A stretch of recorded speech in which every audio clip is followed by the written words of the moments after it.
Hi, welcome. Today I am joined by my dear friend and fellow Taoist Traditions alumni, Ashley Kuper. Ashley, thank you so much for joining me today. Hi, so good to see you, love, and I'm so happy to be here, really. Yes, this one is really special to me because Ashley had spent several years treating me as a student in our student clinic, but she also treated me once she was a graduate. So she knows many parts of me that I hope to share with you all too in the future. Before Ashley and I jump into our topic of perimenopause and menopause, which is going to be fascinating and a really cool look into Chinese medicine for so many women, so share this with your friends. Ashley can be found in Swannanoa, North Carolina. She's also down in Greenville, South Carolina, with both of her practices, primarily her practice East Acupuncture Wellness is in Swannanoa, and then the second satellite location is in Greenville. She does do acupuncture and herbal therapy for women's health, pain management, and general health. Of course, if you just want to go get acupuncture for anything, Ashley and her team are there for you. Ashley, okay, so big topic, Mhm. but just give us the general, like, what is perimenopause from an East and a West? A lot of the times, to talk about perimenopause, we kind of have to look at menopause too. So, menopause is the cessation of your period for 12 consecutive months. That's the definition, the clinical definition of it. So, when you haven't had your period for 12 months, you've graduated to menopause, and that is a few decades of our lives, hopefully. And some call it also your postmenopausal years, after you're maybe a few years into that graduation. Perimenopause is the natural and gentle, sometimes it doesn't feel so gentle, decline of our hormones that happens the years surrounding menopause. So when it happens, is very different for all of us. And there's so many, factors that hopefully we can get into, with like constitutional and environmental factors and stress and the way, society and geographical factors. But in the US, the median age of menopause is around 51 years old. And perimenopause can really be anywhere as short as 1 to 2 years around your menopause, or for some people, 10 to 15 years, with the median of, being around a 7 year time frame that your hormones are adjusting. From a Western and Eastern medicine perspective, they're very different. And one of the things I love working with my patients about is really the education of how much this medicine has to offer when it comes to women's health, and especially perimenopause. So in my opinion, from a Western cultural perspective, which then, of course, impacts our Western medicine, we really see menopause as in terms of loss, right? We're like losing our fertility, we're losing our health, we're losing maybe our visibility or our femininity that so many of us being in this culture kind of experience. And for that, even the word menopause for many people brings on some feelings because of this association with loss. But in Eastern culture, and hence Eastern medicine, and this is true in China, and I was doing a little bit of research, and it's fascinating. Other cultures, like in Japanese, and their word for menopause, and even in like Mayan and indigenous cultures, menopause is not seen in terms of loss. It's actually seen in terms of enhancing our vitality, and really something that is celebrated in Eastern medicine. And cut me off at any moment if I'm blabbing, but some of the concepts to understand in Eastern medicine are the 3 golden opportunities and the 7 year cycles, because that's really where we talk about perimenopause, and how we view it. So the 3 golden opportunities I find to be important to reflect on, because they are, for women or for people with uteruses, are these rites of passage, right? Where we're kind of never the same person we were once we go through them. So the 3 golden opportunities are, the first one's called our heavenly water, which is when we start getting our period. The second one is kind of divided into two, and it's ripening of the fruits and the golden month, which is for those who experience pregnancy and then postpartum. Hmm. And then we have the second spring, which is associated with your perimenopause and your menopause. So these golden opportunities are really just that. They are opportunities in our lives to amend the loss of some resources to really impact our lives. So when we bleed, when we're pregnant, when we're having this natural decline of hormones, we kind of have to amend for that loss a little bit. So there are changes that are happening that we can talk about how to feel better and all of that, but that's where we almost have to pay attention and become a little bit more responsible in our health, because the things that we, and so many of our patients and maybe listeners who are listening, it's like a time in our lives where it's like the things we used to be able to do kind of impact us a little bit more, where it's like, oh, I used to be able to drink alcohol, or I used to, be able to exercise a certain way, and out of nowhere things are shifting. So the importance of that is really that we have this opportunity to really help our health, right? And to become, it's like that Spider-Man, with great opportunity comes great responsibility. And I always like to come at this from a place of empowerment, and there's so much that we can do to really help and listen to our bodies. And especially with these three golden opportunities, we almost have to talk about all of them when we're just talking about menopause, because standalone, like the way we treat ourselves or look at our health during our menstruating years are going to impact our perimenopause years. There's that saying of, the 42 days, the way you care for yourself 42 days after giving birth is the way your health is going to look like for the next 42 years. So even though that can be a little like, oh shit, there's great responsibility, but also great empowerment, because it means that we have a lot that we can do to really help be in the best health possible, and in the most empowered place. Yeah, you've used so many words like opportunity, amend, something that a word that came to mind was impact. And what I love so much about Chinese medicine is its ability to look at the beauty of transition and the beauty of discomfort, and to use nature to symbolize those. And something else that came to mind is we see this, like you said, as a loss, but look at how wise the female body is.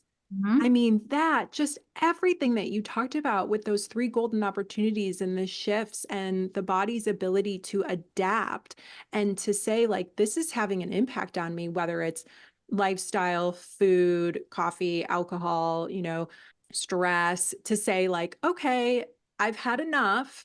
Now I want to do something else. That is internal. That is the wisdom of the body. And that is such a gift. To ignore that and to be frustrated with that or to dismiss that really brings up other things that we can talk about. But it also, to me, shows the strength and that the kidneys energy and that water's energy to get back to what the body wants. Yeah. And I'll say to so many of my patients, because we're all up here, we're all in our head, I'll say it's not what your brain wants. It's what your body wants. And when you're able to listen to the body and follow the body and ask the body and be in commune with the body, that's when you're going to ride that wave of ease and simplicity with everything that's in your life. Yeah, that strive towards embodiment. And I think about it all the time, in my personal life and in my own healthcare journey, and especially in my patients too, of this. And that one of the things, of course, we're biased, and this is where we're talking about how much we love this medicine, but like, it really does help us put us in our body, but in a really safe and nurturing way. That's like, hey, this is maybe what it's saying. And instead of being, and it's okay, of course, to be frustrated, and it sucks to feel crappy, and, hot flashes and sleep and all the things that we'll get into with the symptoms, but it's also your body's innate wisdom to be like, hey, something's not right. And it's so important to just listen a little bit, Yeah, listen, tune in, and have that conversation. So tell us, what are some symptoms? What are some of those green flags, we'll say, to give the So go ahead to shift? the ones I commonly see, sleep disturbances is a big one. Mood, whether that be an increase in anxiety, an increase in depression, or really just our way that we used to be able to handle stress kind of shifts Mhm. a little bit. And that's, again, part of that message that, things are shifting and we maybe need to shift along with it. Of course, the good old hot flashes and night sweats, migraines, a lot of the times will reappear for people that maybe experienced them in their like teenage years, are experiencing them again, or acne or these other, and I'll get into maybe why that is with the second puberty aspect of what's happening. But definitely irregular cycles, whether that be like heavier, more painful cycles, the good old brain fog of, what was that word? And just feeling a whole little more fuzzy, weight gain. And, our metabolism does slow down a little bit. And so much of that has to do with, again, our adrenals and our insulin. And then pain and inflammation, which is one that I didn't always associate with perimenopause. And then I started seeing it a lot in my patients and experiencing it myself, where it's like, oh, stuff just hurts a little bit more than it used to.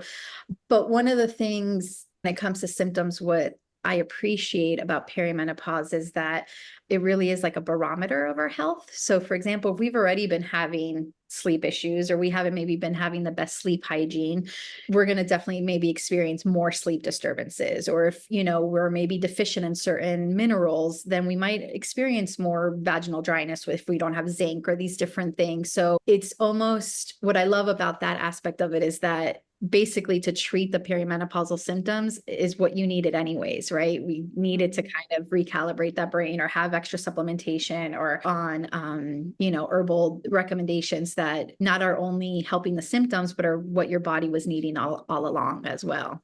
I love that. So you went through the symptoms from Western side, and from my ears and what I see with patients is there's a lot of heat. Which is creating that restlessness, but also the heat that we know, which is going to be the hot flashes and the discomfort and the sleep disturbances. That's all heat that we would say in Chinese medicine. Or the And then dry, there's, the and heat, right? Yeah. Yep, the heat drying it out. Yep, creating that dryness, which then leads me to the deficiencies. So those deficiencies, like you said, the dryness, even like the weight gain can be considered a deficiency, the brain fog. So we've got heat and we've got deficiency. Are there any other terms that you want to bring in from a Western, or excuse me, Eastern side that we're probably going to be talking about more just to familiarize our Yeah. audience with? I'm definitely guilty of this, where it's like, we generalize a little bit, but I think one of the beautiful aspects of this medicine is that someone will come in with, said symptom, and it doesn't always particularly mean this pattern, right? So that's the Yeah. beauty of that diagnosing, that will take into account all your symptoms with your pulse, with your tongue, and then be like, oh, okay, these are the patterns that I am seeing, that is just your body's own way of kind of getting out of balance, and we can kind of help it get back into balance, or in the best balance possible. In general, yin deficiency is a very common one that we do see. And I do, as women, we are more yin in nature. So that's kind of part of experiencing our hormones are yin. So of course, we're going to, as our hormones decline, that's kind of part of that yin deficiency. But the kidneys being so intertwined, as we know, with the kidney yin and yang, it's like the moment one becomes deficient, the other. So I see a lot of yang deficiency too, Mm. um, in conjunction with yin deficiency, which is why textbook, and we do have yin and yang deficiency herbal formulas, luckily. But many people aren't just one or the other. So you might have the dryness symptoms, but you might also have some of the yang deficiency symptoms of the fatigue, which is a big one, or some more swelling, Brain loss of fog. libido, the brain fog. All of that is kind of a little bit more of that, like the fire in your body. It's actually can be a little bit deficient as well. And then of course, when we have deficiency, that can then create excess, of course. So for many people, blood stagnation is a big one, especially for, people who've experienced maybe painful periods or have fibroids. That's like and one of the things that acupuncture does in regulating hormones is just getting the blood flow, right? That's part of our principle, is just Mhm. circulation and flow. So there's a lot we can do to just like reinstate function there by getting things to flow again. And dampness, of course, you know, when we're deficient, and the yin deficiency dampness I find so fascinating, which there's like that classical formula that we all learn in school, the Lu Wei and all of their modifications. But for so many people, when you're yin deficient, you think, okay, you don't have enough of your fluids in your body. So your body tries to do what it can. So it's like, oh, great, I'll just hold on to whatever fluids I can. And then that's what creates that dampness. So then not only are you deficient, but you're lugging around this extra fluid in your body that you can't get rid of. And that is such a common thing I see as well, is the yin deficiency with the dampness. Yeah, the body's trying to make up for, like you said, lost Yeah. resources. Mhm. And thank you for defining that too, the difference between just yin and yang in that simplicity, because one is like the other and they work together. And so that yang is the simplest thing, is going to think about that energy and the heat. And then the yin, as Ashley mentioned, is more the calming, cooling, feminine energy, that water element, and either or can get built up and burnt out. And that's what happens in as we progress towards menopause and perimenopause. So you kind of alluded to it, but let's talk a little bit now in a Western side, hormonally, what happens, and if you can take us through how then the Eastern lens is. So, like, what is estrogen? Is estrogen yin or yang? Is progesterone yin or yang? Talk us through how these hormones Ooh, I shift love it. and Okay. move.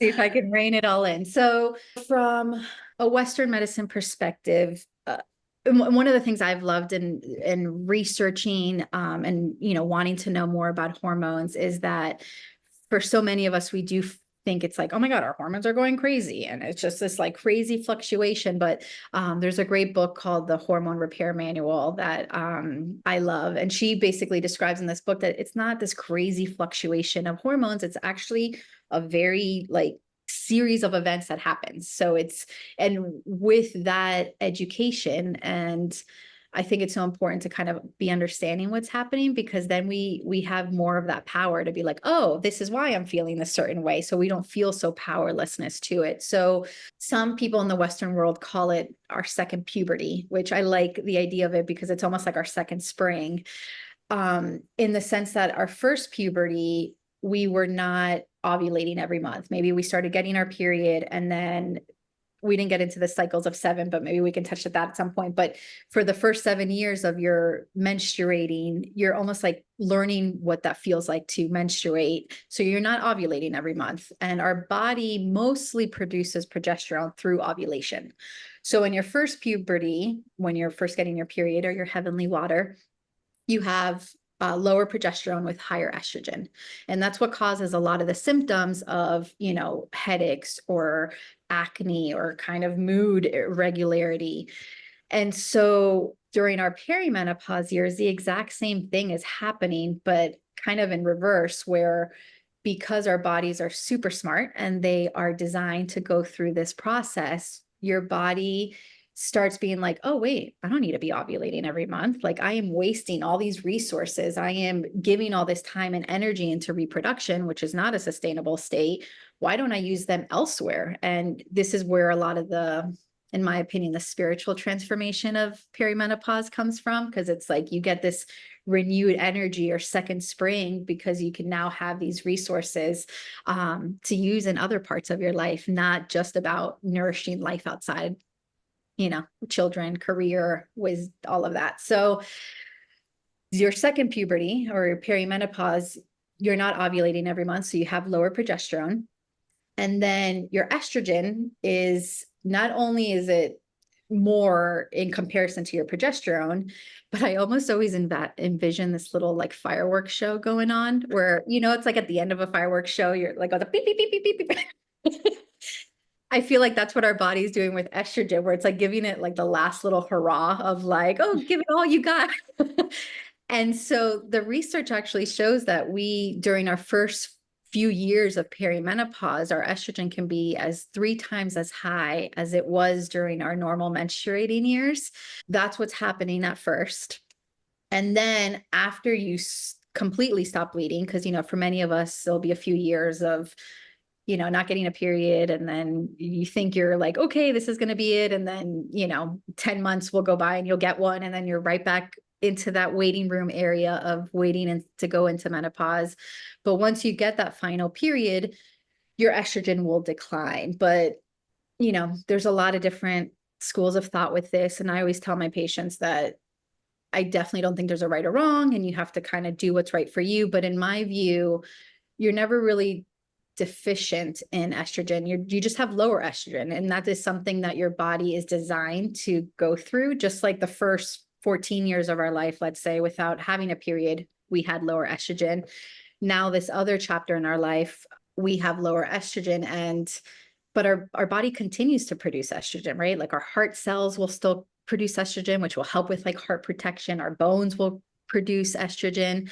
So, that's just my view on, which we can get into hormonal replacement therapy if need be, but like, you do have less estrogen, and it's something that you need to counteract. But what I find super, super fascinating is that this is where Eastern and Western medicine kind of align. So when we're starting to have lower progesterone, your body's like, okay, cool. Like, we're not going to ovulate anymore. We're going to use those resources elsewhere. But your body was also accustomed to a certain amount of progesterone, and hormones, can help things feel in balance. So your body, and smart as it is like, okay, great. I'm going to start pulling a little bit of progesterone from my adrenals, which in Chinese medicine, when we talk about the kidney systems, we talk about the kidneys and the adrenals, right? And our kidneys house our jing, which is our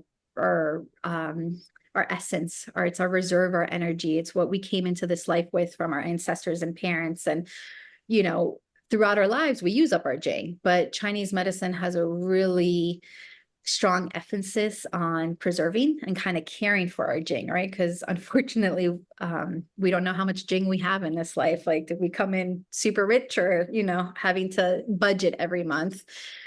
So the more we care for our jing, the better. So your body will start pulling a little bit from your reserves or from your adrenals to make up for this loss of progesterone. But what I find fascinating here is that we've been pulling from our reserves for most of us because of our lifestyle, because of our cultural context, and because of the high stress that we live. We kind of don't have that much reserve. So a lot of the symptoms that we're experiencing with perimenopause isn't because of the decline of hormones, although that can be a part of it. It's really because of our lack of reserves that we've been pulling from all along. And, your body will perceive, definitely emotional stress, but under eating is a form of stress, trauma, not great sleep hygiene, all of these things that, we can't not live stress, but these prolonged periods of stress can really hurt our reserve. So then when it's actually time to start using a little bit of them to help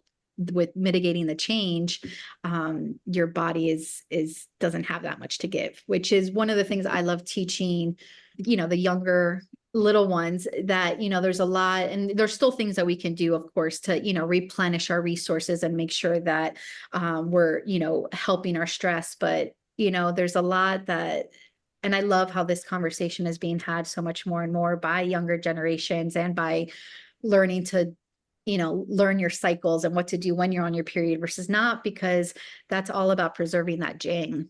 Yeah. And I love that you brought up and we talked about this before, but environmental factors and choices that we make. Personally, I was a coffee drinker for not long, maybe like 10 years, but I was sucking that stuff down and I was drinking it all the time. And then I Delicious. probably, yep, which creates a lot of heat in the Yeah. system and agitates the liver and then dries you out. And I think it was when I was like 33, 34, my body was like, no, we are going to disturb your sleep. We are going to make you agitated. We're going to dry you out. And I'm like, what is going on here? And it didn't take me long to be like, oh, well, duh, coffee and chocolate. I was also just like, on chocolate. And as soon as I was able to wean myself off of the caffeine, my body just took a huge inhale. And then it started to ask for things like, we probably won't get into too much detail about this, but minerals and vitamins like magnesium and zinc that coffee depletes. There's plenty of research that if you drink coffee, it's going to completely deplete you of these minerals. And all while on top of that, I was starting a business, working all the time, thinking all the time. I was in a relatively new city, grew up in this area, but it was just like that hamster wheel of what you're talking about, adrenals, go, do, that immediately we think like, oh, burnout, let me just take a break. But we have to change those lifestyle habits too. And then people would say that I would talk to is like, oh, you're getting close. It's like, oh, no, no, no, no. I do not believe that. And so that's something that I want you to talk about too. And I want to mention is like, younger girls in their mid 30s to even like mid 40s, they're like, oh, perimenopause. I'm like, no, quit drinking the coffee, quit, waking up at 5 a.m. because someone told you that you had to, when really you just want to get up at 7 with your kids. I do think, and it is, I think one of the frustrating things is that we all, and I think listening to professionals and research and all of this is part of it, but also the importance of, again, listening to our bodies, right? And maybe what works for me isn't what works for you. And the more we can try things out and come at it from a place of Yeah. curiosity, as someone who practices Chinese medicine that talks about this stuff all day long, like I still want the quick fix, right? I'm like, oh, what do I Yeah. do to feel better right now? But really the foundational changes of like, how am I eating? How am I sleeping? How am I connecting with people out in the world? And how am I moving? It's like, we always want to move past the most foundational things to kind of get to the like, Yeah. Instagram new powder that's going to solve everything, which maybe will help. Great. But really kind of getting to that foundation of listening to our bodies again, which is, I think, the most empowering place that we can come at it from. Mm-hmm. Yep. Yeah. Thank you for saying that.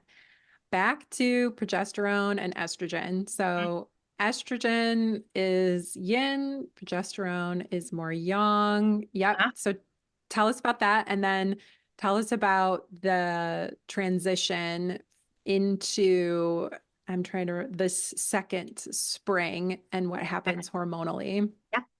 So, it's fascinating because yin and yang is, interdependent, and something is yin in relationship to something else. So in general, if you split up like your menstrual cycle, right, your first half is like your yin, and then the second half is your yang. And so estrogen is more yin, even by its properties of what it does, of like building the lining and helping with our tissues. And then yang is more progesterone. I mean, progesterone is more yang, as it's more of like the warming aspect, more of the luteal phase hormone.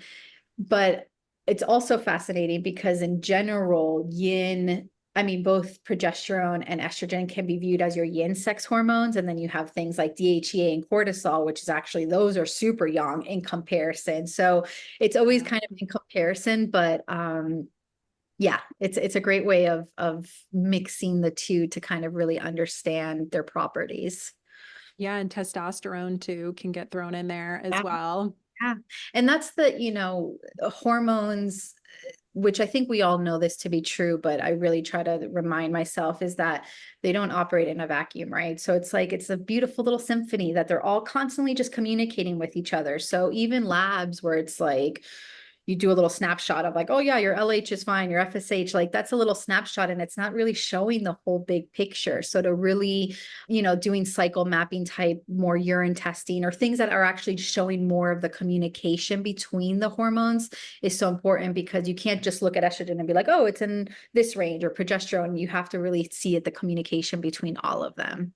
Mhm. Yeah. And what we're talking about here now is the blessing that Chinese medicine is going to be giving this world. Is I really feel like Chinese medicine is just going to come in with its cape saying like, we got you, because it does female transitions so well. And just like you're saying, it takes into consideration everything that you're experiencing, from your lifestyle to what you're eating, to the supplements that you're taking, to how you're sleeping, to how your pulse is moving, your symptoms.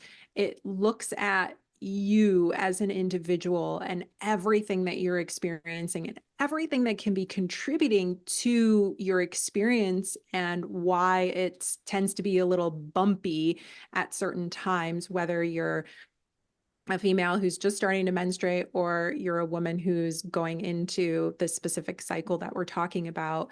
And I just don't think Western medicine has that larger scope yet. There's a lot of information that, as we're talking about, that they provide us, and I will never ever deny any sort of lab or imaging. I love them so much, but like you're saying, it's just a teeny tiny little piece. And we need that, but we need so much more.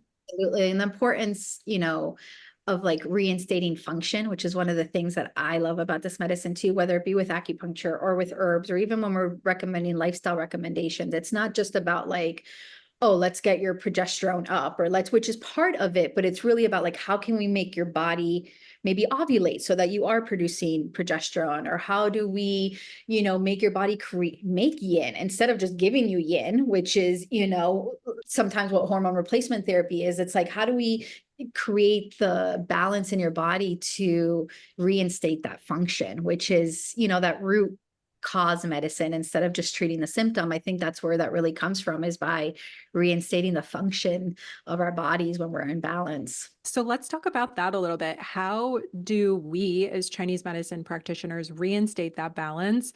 Herbs, of course, play a huge role when we talk about hormones, because hormones are yin in nature, and herbs are more yin than acupuncture, being a little bit more yang, because it's more about substance, right? And whereas acupuncture might be a little bit more about that function. So, there's a lot of herbal formulas, depending that whether it be low libido or those hot flashes that we would prescribe.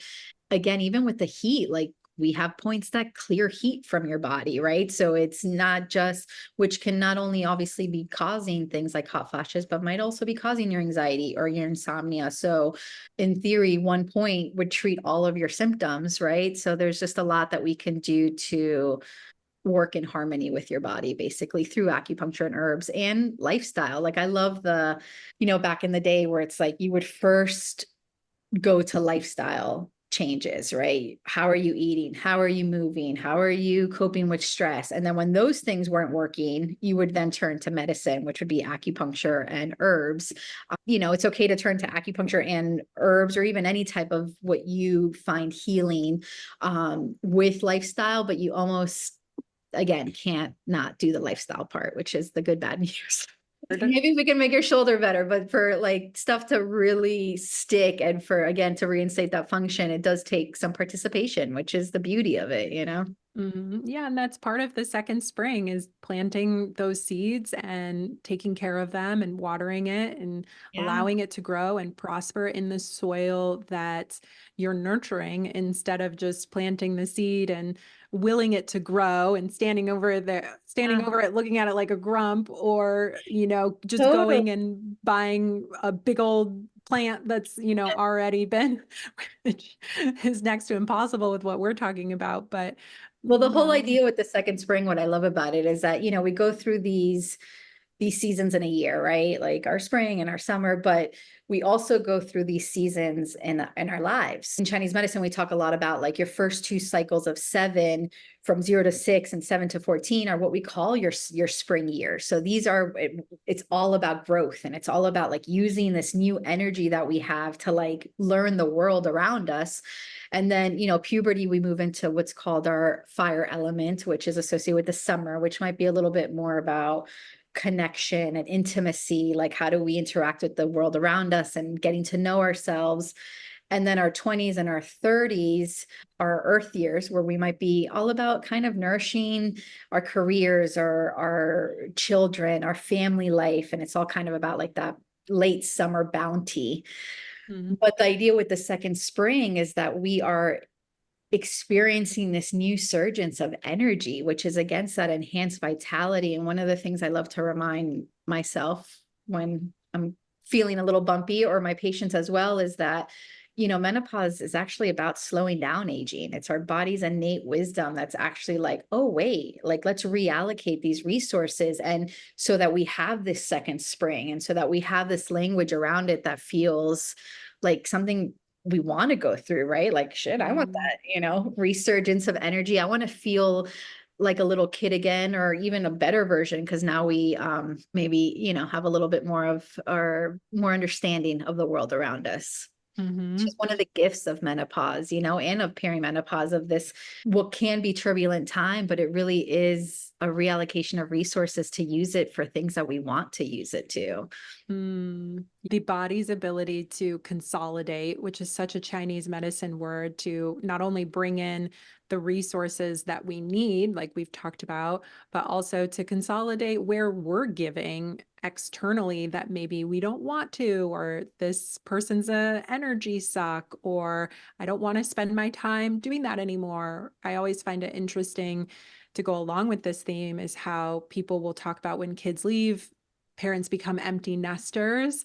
Well, what are you going to do to nourish your nest? And how does that look for you? Because all that energy was so much going outwards and into the earth, and even being generated by the fire and the adrenals and the kidneys, trying to keep up and do and, be a good parent and provide for your offspring. I find that that's one of the destabilizing things of perimenopause, because it does force us to maybe answer those questions of like, who am I, maybe without being a mother? Like, you're still, maybe always going to be a mother or a wife or a career person, but it's like really getting to know who you are and these deeper questions. And the reason for that from a Chinese medicine perspective is that, like, 35 years old, which is like your fifth cycle of 7, you go from what's called your earth bears metal. So we're moving from our earth years, which is the late summer, which is maybe all about like nourishing and things outside of ourselves, to the metal energy, which metal is, all about refinement and like that reflection of like, wait, what am I doing? Like, is this actually working? What do I need to let go of? And like you were saying, just kind of letting go of all the, stuff we've accumulated, to kind of get down to the core of like, who are we without all of that? And that can be hard. It can, 'cause Mhm. it can be very, especially when you're experiencing these physical symptoms as well. And, and that's what I love about the idea of this perimenopause, that it's not only a hormonal shift, it's also a psychological shift. And that's, you can only treat one, but I think it's so beautiful when you can work on the linear scientific, okay, what is happening? Let's make sure that we have, enough minerals, and we're doing our magnesium, and we're, doing our adaptogens to help our adrenals. But what are we also doing for that Shen, or that spirit that now has this resurgence of energy, that they say, the chi that was going to our uterus can now go to our Shen, or our spirit, to kind of help us a little bit more with some of the more spiritual aspects of our lives. It's marrying the physical with the mental, emotional, the spiritual, the psychological. It's allowing them to be in harmony, maybe in a different way that some people haven't experienced before, haven't made room to experience. And it's that heart kidney connection. It's the heart, which is fire, and the water, which is the kidneys. And really keeping them together to be able to allow for the smoothness of those hormones to find their new home and their new way of being.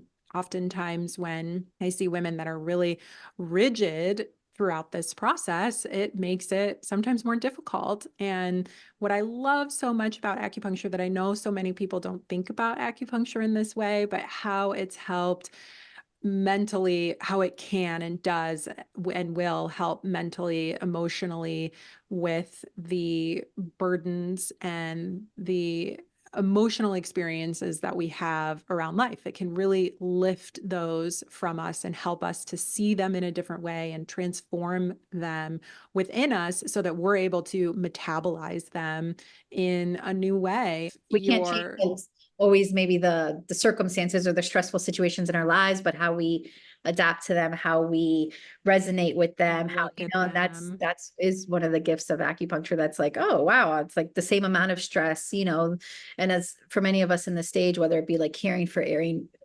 parents, or or children, and the stress of all of that, like the stress is going to be there. But again, how we're able to work with our environment and our nature around us, and being in tune with that is a beautiful aspect of this medicine. Absolutely. So I love acupuncture because it takes the pressure off of the body. It helps us to regulate. I like to say, if your train is going one way, then we help to like ease it into another way.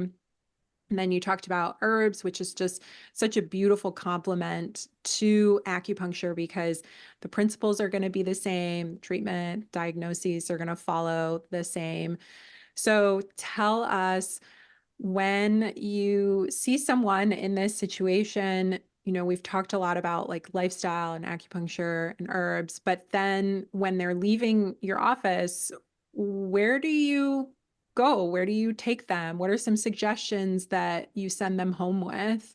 And I know we're talking general, so if you want to Yeah. bring in like a specific case or I think no, there's I yeah. think a few general things that one of the things from a Western medicine perspective that they start looking at a lot when with hormones is kind of the idea of circadian rhythm, right? So they'll say like managing our cortisol and melatonin will kind of again work with all of our hormones and make sure that things are in balance. From a Chinese medicine perspective, I love looking at the organ clock, which is, this our version of our circadian rhythm, where we have these 2-hour time increments where the chi and blood is flowing through a particular organ, which means that, that's when the functions of that organ are put on spotlight or highlighted. So it's almost when we want to be doing things in that time to really be working with our bodies. And then, there's the whole 12 hours opposite from that is when it's at its weakest. So there's so many things that we can do to help with our own circadian rhythm. So,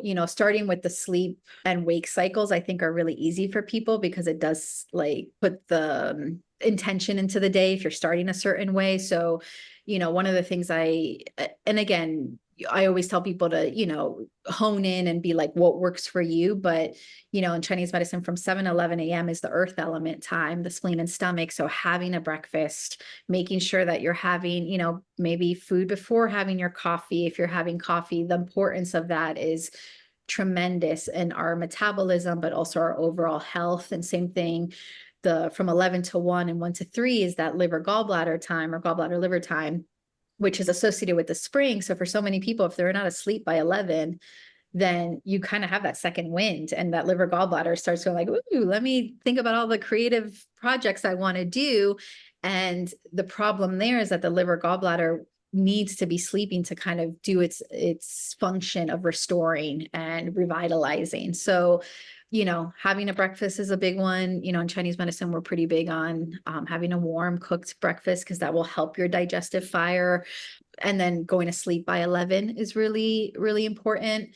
And kind of how you were talking about with some of the boundaries issues of like, I always ask my patients to, instead of what you can do more of, what can you do less of? Because that's part of that yin and yang. So for so many of us, we want to maybe do something, which is important, but like also what can you do less of is a huge part of that lifestyle design of maybe, toxic relationships, or whether that be this expectation we have on ourselves to be freaking superhuman and be able to, we have to kind of be like, oh, our bodies are tired. Like I love the whole, I tell my people sometimes of like, they're trying to figure out why they're tired. And yes, they might be yang deficiency, it might be damp, or it might just be that your body's tired, like it could be that simple. And sometimes the more we pay attention, the more it's like, oh, I actually need to rest a little bit. So I'm a big fan of that. Movement, breathing exercises, again, it's like those super foundational, like, oh yeah, I'm so grateful that we don't have to necessarily think about breathing. Obviously, as humans, it just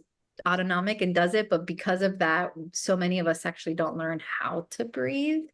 So really, getting some breathing exercises can help from a Chinese medicine perspective, right, we have that lung kidney relationship too. So the more we're really breathing into our kidneys and having that full breath down to our adrenals can really help impact our adrenal health, which will then, help all of the things that we've been talking about as well. Yeah, to piggyback off of what you're saying, I'll suggest at night, write down the things that you want to accomplish tomorrow. Write down the things that haven't been finished. Brain dump is a really common term, and just get the yang out of your brain onto paper so that your brain can go, oh, if I need it, it's right there. And that's a really nice activity to be able to say, okay, I'm going to prepare, because as you move into this cycle of life, part of it is nurturing that metal element. And the metal likes to be prepared, and they like to be very linear and have things in order. And so when we do something like that before we go to bed, especially for women that have a lot going on, it's much easier for the body to relax, because when the body doesn't have to hold on to information, then the body can settle down and be with itself instead of all the information that's in its head. And then as well to that, when waking up, because you're waking up in metal time, I love myself and love to recommend to get up, get some water, do whatever, get yourself going, and then breathe, stretch, set a timer, spend some moments with your body before you start to use it and ask it to do things, to get it into this place of connection, of breathing, of stretching, of opening, of expansiveness, because that's what we're going to be doing when we go into this world. We're going to be bringing ourself and our full self and feeling that in our own body, especially since one of the symptoms that you mentioned around this transition is the achiness, the creakiness, the swelling. It's like, well, stand and bounce for 15 seconds and then touch your toes and do some lunges and really get that chi circulating, that dampness, that heaviness, that fluid congestion. Of movement, of course, as it sparks life, and we all need movement. But I always also tell my patients of the importance of, like, because we're in this place of preservation, right? That, like, the importance of, like, these longevity type exercises, right? Whether like Yeah. qigong or good old stretching, or, yes, we need weight bearing exercises, absolutely, because that will help our joints. But just walking and all these, like, more longevity type exercises that don't spike our cortisol levels or don't Yeah. necessarily um, feed that, like, stress, Yang. fight or flight. Like, it just, anything we can do to settle our nervous system is the most important, which is not always easy to do, because we're kind of, for many of us, trapped in this little, Cycle. hamster Yeah. wheel. Yep. And one of the best things to regulate your nervous system, to take you out of fight flight, to settle, to get you used to being in your body is acupuncture. Girl, preach. I ain't gonna fight you on that. I want to state the obvious here. If you haven't tried it, go and try it. I mean, it's just going to pop the balloon in your body. It's phenomenal. Yeah, I do. Ashley, Some people don't realize that, like, it's kind of the cherry on top, right? Like, we'll be working yeah. on again, in reinstating the function and doing all these things, but, like, how nice is it that you're just also, your nervous system can get into that, rest and digest of just like, oh, okay, I got this, it doesn't have to feel as overwhelming, which Mhm. it can be hard to be human. So Ashley, we have a few more minutes here. I know we can talk and talk, and you'll definitely be back, but you mentioned hormone replacement therapy. And I know a lot of people listening are going to be like, what are they going to talk about that? How can you leave without talking about that? So yeah. take us a little bit through some, Yeah. HRT. These are my thoughts, and some of it is based of course, my research and my understanding. But, I don't, first and foremost, it doesn't have to be either or, right? For so many people, it's like, okay, I'm either going to just do the acupuncture and the herbs or all this lifestyle design. Like, you can choose to do both. And I appreciate the conversations that's being had around hormone replacement therapy, right? There's all this newer research that's actually being done by women, which is so important. And maybe some of the prior research wasn't as accurate as far as, like, the scariness of hormone replacement therapy. So I think there's truth to that. I particularly, again, coming from a Chinese medicine perspective, which is where I'm always going to come from it, I don't love some of the conversations that's being had around the fear of like, oh my God, we don't have estrogen, we need it. And it's like, we're going to have heart disease and we're going to have osteoporosis and we're going to have all these dementia. And again, our bodies are designed to go through this transition, and there's things that we can do to help smooth out. So for a lot of my patients, first try the herbs, try the acupuncture, try this lifestyle design, because that's really going to get to the root of helping balance it. And if if people choose to do hormone replacement therapy, obviously please have it be, bioidentical. And, people who get put on birth control to regulate their hormones, like that's not progesterone, it's the synthetic version of progesterone, which doesn't do what our bodies need it to do.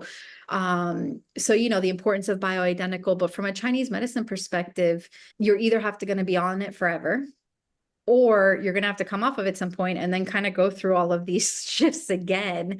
So, and in our view, when you put these exogenous hormones in your body, it almost lazies our own chi, right? So it's like people who take constant laxative, for example, your intestines are going to be like, cool, you got this. I don't have to do it on my own. And the same thing with the hormones is that it's instilling something that's not necessarily making your body produce it or helping with the transition of it. So I always come at it from a place of there's no right or wrong. You got to do what's right for you, but try not to be fearful.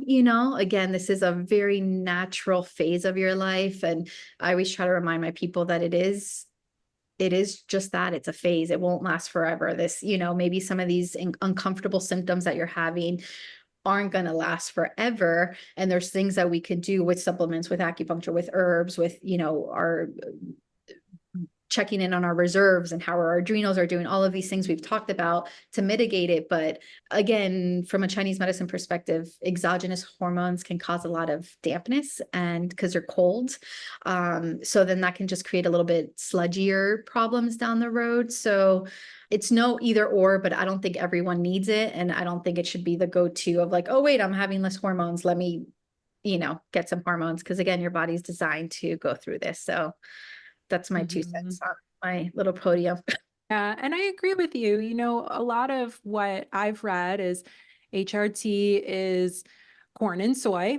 It's GMO corn and soy. And there's a lot that is involved in GMO, herbicides and pesticides, and even those that are lab grown or lab grown hormone replacement, and things that are made in a lab are not natural.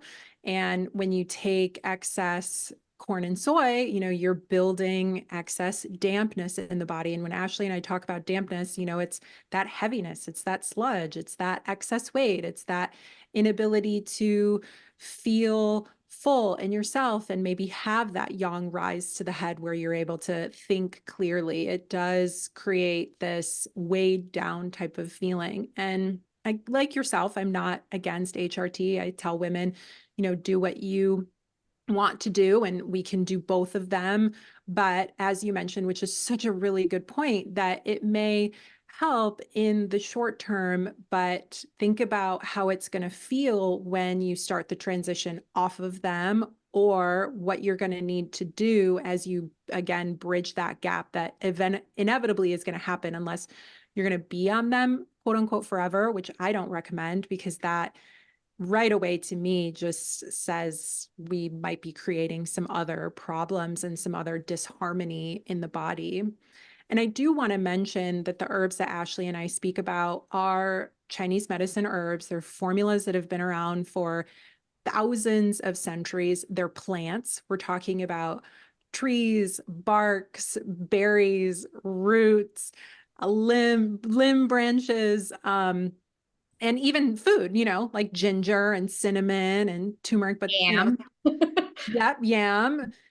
And so you're looking at, and one of the side note here, one of the bioidenticals that they use in HRT is yam, so they're trying to lab make yam because they see how the Chinese have used it to preserve health and to help women. And And the idea of like naturally. herbs that mimic, right? Like that's what I love about like, these herbs that mimic progesterone in our body, or maybe because they're not putting progesterone in your body, but it's almost giving that, if you think I can think about this where when your body gets these things that feel like progesterone, your body's like, oh, I kind of like that. Let me do it on my own. It's almost kind of Yes.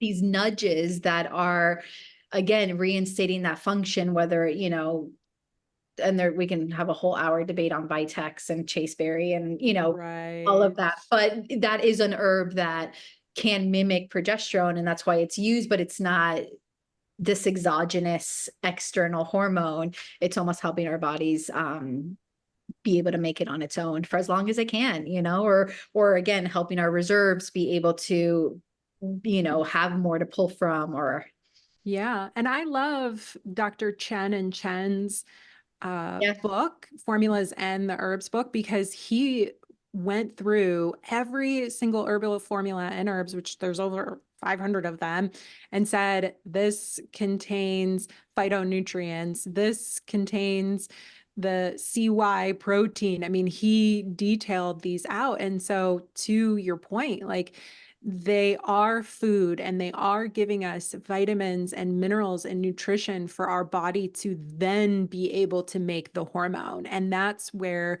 people skip that step. And I think Western medicine skips that step. Is it's really the root is the vitamins and minerals that then create the action of the hormones or the period coming for girls that don't have a period. What do we need to do to get those going? Well, what vitamins and minerals are you deficient in, that then the herbs are going to be the catalyst to help your body start drumming that up again. Well, it's looking at the precursors of things, right? Like Yeah. instead of like maybe supplementing with GABA, like supplement with magnesium and taurine and these things that then will help the GABA in your brain. And the same thing with Chinese medicine. It's like we're always kind of looking at like where things were, where they are, and where they're going. So in the sense of like that preventative piece of like how much work we can do to help not only prevent illness, but also how what you were saying just got me off on this spiral about the going to the before, like if we just kind of always are chasing that carrot. Ashley, we lost you there for a second, but I think we understood what was being said is the Chinese medicine approach to really treats what's the cause, what's the root. Before we let you go, you've left us with really good information and lots of tips, but is there anything else that you want to add or say or share that hasn't already been said? Even though it might be common for many of us to be experiencing symptoms, we shouldn't normalize it in the sense of like, we don't have to suffer. There are ways to help mitigate this change. But I would also invite people, which I might have, kind of this is my take on this, that it is a rite of passage, right? And this is a beautiful time in our lives to question things and again reallocate our resources. So as much as talking about the symptoms is important, and again like getting to the root of taking herbs and supplements that can help with this turbulent time, the importance of also embracing this beautiful time in our lives, that our value isn't tied to our reproductivity. Our value isn't tied to our youthful skin and dewy hair that's starting to dry out or whatever. Like, I think the more we embrace our innate beauty and our innate wisdom, like, we're freaking unstoppable. Like there's so much. I was reading this book that was talking about, the evolution of menopause and how we're one of the few species that evolved to have decades of our lives be without reproduction.